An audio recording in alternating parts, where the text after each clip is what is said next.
Thank you, members of the press, for joining us today, and good afternoon to members of our community in Bermuda. Today, we have an update to that spate of robberies that took place in the last 9 days. At this time, we're going to call for the Commissioner of Police, Mr. Steve Corbishley, to give the community an update. Sir? Thank you, ladies and gentlemen. An update since my briefing yesterday. I'm pleased to report to you that in the past 24 hours, six persons have been arrested and are now in the custody of the Bermuda Police Service. We believe that they are involved in the robberies that I touched upon yesterday, particularly the one at Somerset Bridge and also the one at Frog Lane.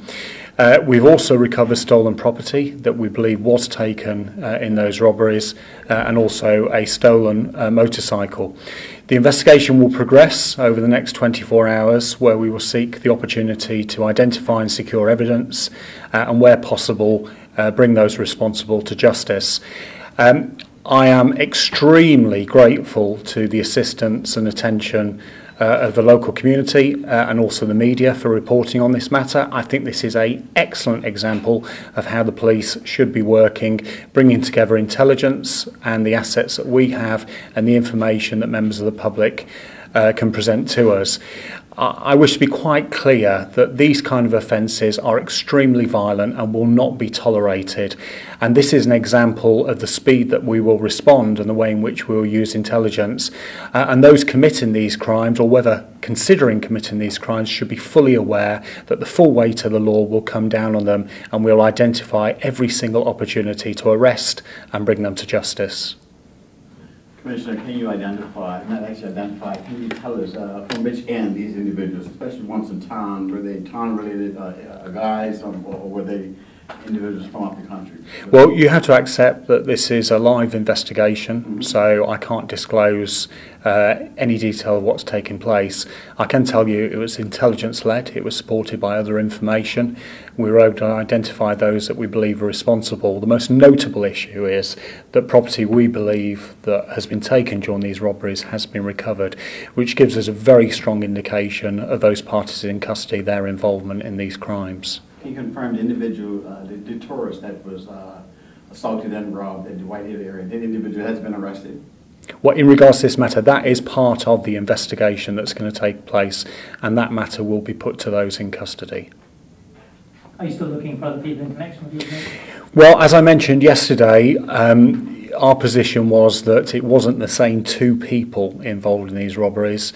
And when you actually consider other parties that could be involved in a wider conspiracy, there may indeed be others that were directly involved or involved in a secondary position, because we know and perhaps suspect some of the property has been stolen. So our investigation will continue not just to those in custody but other parties that may also have responsibility. And again, it goes back to my point yesterday, there will be people out there in the community who know about what's taken place, whether they've heard or seen the behaviour of another person. It might be them bragging about what's taken place. They can contact us. They can contact us in full confidence.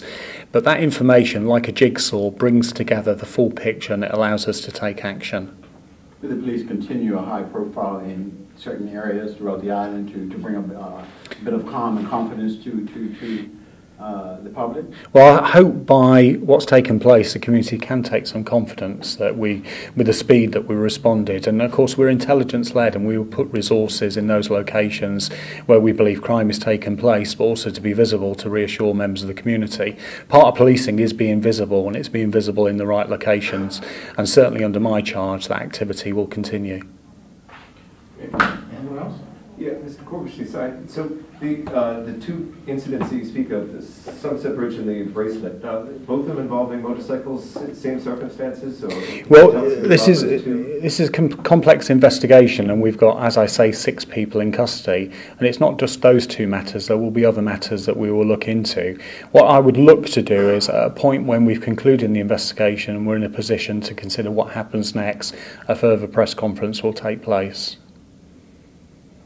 You can't give, for example, roughly the ages you were looking for young people, any details like that? No, as I've mentioned before, this is a live investigation, and as mentioned to your colleague, there will be a number of parties involved, either directly or indeed indirectly involved with these offences. You said it's intelligence-led. Did you get a tip-off from the public? Was that important? Well, of course, a good police commissioner doesn't necessarily disclose our tactics. But what I will refer to is that we have received responses from the public, but it also takes into account, as I said before, that this was an active investigation. And my purpose of the press conference yesterday was to reach out to local communities and say, if you have any information, not just about this, but any crime, have confidence in the BPS in contacting us and we will do something about it.